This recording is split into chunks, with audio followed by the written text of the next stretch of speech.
1400 సంవత్సరాలు పైబడినటువంటి జైన మందిరానికి వచ్చాము. మనకి కొల్లనపాకలో ఉండేటువంటి జైన మందిరం అనేది మనకి భారతదేశంలో ఉండేటువంటి జైన మందిరాలలోనే చాలా ప్రాచీనమైనది. ఈ ఊరు స్పెషాలిటీ ఏంటంటే కొన్ని ఏళ్ల నాటి నుంచి కూడా ఇంకా ఈ గుర్రపు జట్కా బండిలు ఉన్నాయి.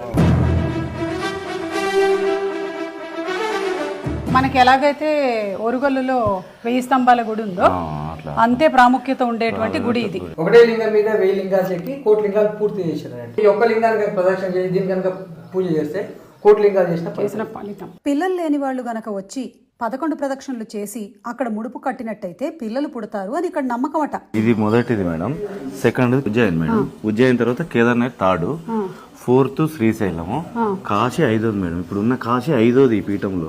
ఇది ద్వారపాలకులు వాళ్ళ కాకతీయుల టైంలో ఇది ఉండేది మేడం. ఇదంతా వీరనారాయణ స్వామి